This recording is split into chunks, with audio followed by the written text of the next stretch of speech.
Back in the 90s, cartoons were in a golden age. Between networks like Nickelodeon, Cartoon Network, and Disney Channel, there was a deluge of spectacular animated content. No longer constrained to simple Saturday morning or after-school time blocks on other networks, now there were places kids could go to watch cartoons basically all day, so long as you had cable television, of course. Nickelodeon was especially popular because it followed a similar method that Disney Channel did. It was a mix of cartoons and live action.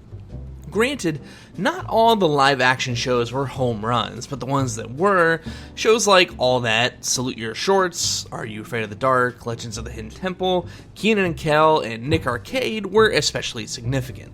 While the live action shows were solid fare, the cartoons were what people really came to Nickelodeon for. Of all the cartoons that seemed to resonate with people, Rocko's Modern Life was one of them. Created by Joel Murray, the series followed Rocko, an anthropomorphic wallaby often mistaken for other sorts of animals, on numerous life adventures with his best friends and dog. What made Rocko's Modern Life stick out the most is how it took typically mundane life experiences and made them cartoonishly surreal, often bordering on or surpassing ridiculousness. It was a caricature of modern life, thus the title, but presented in a way that kids could understand. Another thing that stuck out about Rocko's Modern Life, and what attracted a lot of adults to the show, was the numerous cleverly hidden adult innuendos and sexual humor. It's something that you see in a lot of modern kids' movies these days, nods and winks to the adults watching. It's ridiculous enough, typically, for adults to recognize it and get a chuckle out of it while it flies over kids' heads. Rocko's Modern Life was one of the founding fathers of this method, and it often did so rapid fire. The last episode of Rocko's Modern Life aired back in 1996, which means Static Cling, released on August 9, 2019, marks over 20 years since the series had new content, something that gets pointed out fairly frequently in the movie and the promotional material. Long story short, Static Shock is a longer episode of Rocko's Modern Life, wherein Rocko returns to find everything has completely changed, and how he deals with that change. Most, if not all, of the voice cast return to reprise their roles, which is a great touch that fans are sure to love, and the animation is pretty spot on in terms of the show. It looks and feels like an episode of Rocko's Modern Life, and that's very important when aiming for throngs of nostalgic followers. From this point onward, fair warning, there's going to be spoilers. So, as we always do before the spoilers, we ask the question, should you watch this? If you grew up with nicktoons, if you know what Rocko's Modern Life is, absolutely. I'm not really certain I can recommend this show to anyone who doesn't fit those demographics, because it contains a lot of references, cameos, and head nods to the show in general, so if you aren't part of the cult following, you'll find yourself not really understanding a lot of what's occurring.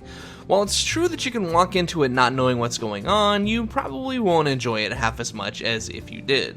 Oh my god! Okay, it's happening! So, if you've seen the movie, you've probably figured out exactly what the narrative is. That change is something you can't prevent, so you might as well deal with it. That there are things you can never bring back, no matter how badly you want them to come back. That even if they do come back, they might not be what you expected them to be. Change is inevitable, but Static Cling wants to drive home that it's okay to embrace change. It does this not so subtly, in the sort of in-your-face style that Nicktoons in the 90s had. I'm not sure I necessarily agree with what Static Cling is trying to sell, that you should just sit down quietly and accept change, because not all change is good change. Still, it's clear that this particular theme was chosen because Rocko's Modern Life was always a caricature of, well, modern life. If there's anything that we can use to describe the past few decades, rapid and sudden change is it. Once you realize that, Static Cling sort of comes together, the pieces of the puzzle all falling into place, and the movie makes more sense. Rocko is the older generation who's used to and happy with what he enjoyed back in the 90s. Now it's 20 years later, and not everything has changed in a way that he approves of. It's not just Rocko, of course, but the show's named after him, and surprisingly, he comes to terms with his life changes fairly quickly. Though, that's because the show is only around 45 minutes or so, which is one of my biggest gripes with Static Cling. It's too short, and thus feels rushed and a bit unsatisfying. Compare that to the Hey Arnold movie, which is twice as long in terms of runtime, and you can see why it's something to complain about. If it had been a flat hour, I think they'd have had enough time to walk through the story at a pace that it needed to be at, instead of the sort of constant speed up and slow down that plagues the plot currently. To be fair, the movie's been in development hell for years, so there's been some challenges, but that still shouldn't completely protect it from criticism.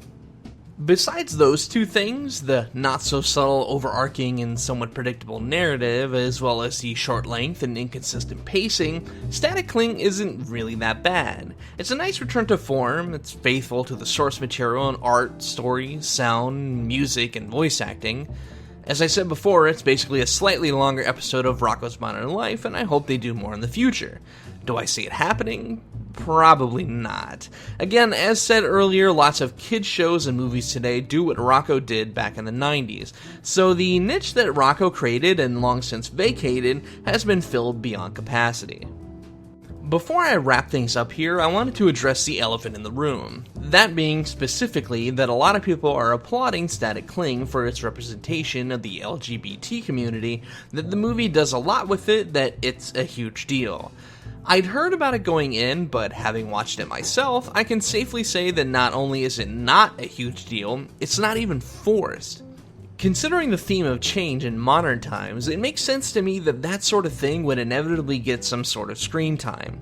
If you've forgotten what I'm referring to, it's a very minor plot point that sees Mr. Bighead's son, who identifies as a female after soul-searching and seeing the world, returning briefly to the town to make a cartoon special that will save the town and his parents. Mr. Bighead is overwhelmed by all this change and shuns his now daughter, but they reconcile barely 5-10 minutes later in the movie after the town is saved and only after things are returned to normal for Mr. Bighead.